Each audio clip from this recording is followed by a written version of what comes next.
It's not inactives. Everybody hurts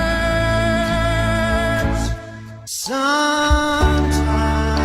I see what you guys did there. Everybody hurts as we get to inactives. Thanks to Sunny Side Up. Kaz loves this. Sending breakfast in, by the way. Bob Ferguson in the house just chowing down. Sunny Side Up. They sent some steak, eggs Benedict. Oof. I'm starving. I didn't eat this morning. Go for it. Looks fantastic. You mind if I just sit up for about 20 minutes so you can take it from here?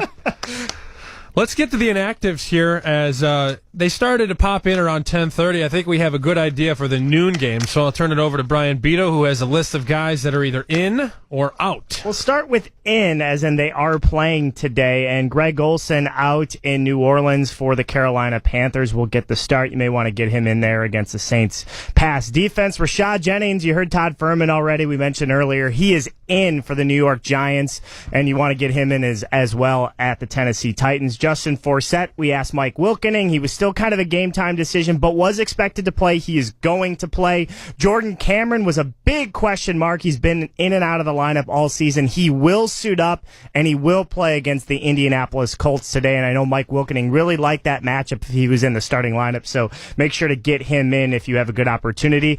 His teammate, Isaiah Crowell, he'll also play. He'll also start and split carries with Terrence West. Reggie Bush is always on the injury report. He will start, but he's not the best option unless you have a very, very deep, maybe 14-team league as a flex or an RB2 situation. So all those guys are in. As far as inactives is concerned, Deshaun Jackson will not play for the Washington Redskins against the St. Louis Rams. D'Angelo Williams will not suit up for Carolina, so Jonathan Stewart, you could get the bulk of the carries there. Bobby Rainey and Austin Seferian-Jenkins both out for Tampa Bay and Detroit, and Kendall Wright for the Tennessee Titans will also sit today. So those are the inactives and actives today. Harry Tynowitz inactive, Glenn Kozlowski inactive. Sam Panayotovich and Brian Beto, who you play in 87-7 the game. Let's go back to the phones here, 312-235-2525. In Naperville, it's Kurt on the game. Hey, Kurt, who you playing? Hi, guys. I've got both Seattle and Philadelphia's defense. And I know Seattle's been playing better, the last couple of weeks, but Philadelphia has so many more, like points amassed with turnover touchdowns and return touchdowns. What do you think? I'd go against Mark Sanchez. I think Todd Furman hit it best that if there's one guy who can scout Mark Sanchez and break down what he does good and what he does poorly, it is, in fact, Pete Carroll. Seattle has a better defense, and when Philadelphia wins, they throw points up. For me, it's a freight train. I'd hate to go against that Seattle defense. They're getting better. They're getting healthier. I'd go Seattle. Yeah, I agree. I think when in doubt, you go with just the best overall defense, and that's the Seattle Seahawks. Yeah, you're right. The Eagles might have that very high upside defense because they can get some returns, they can get some pick sixes with the kind of the way they play, that up-tempo pace. But I think at the end of the day, and it is a tough call, I'm going with Seattle. I just think, Kurt, that Russell Wilson doesn't turn the ball over. He's the one guy I hate going against, whether it be gambling or in fantasy, because he might not get the most points, but he just wins football games. Yeah, I've been leaning more towards Seattle as the week's gone on. So, well, glad we could help you out, Kurt. Good luck. Good luck today. Thanks a lot. That's Kurt guys. in Naperville, 312-235-2525. I love the text screen where we get obscure running back questions. Trey Mason or C.J. Anderson? Now, these guys, you wouldn't dare start week 1 or 2.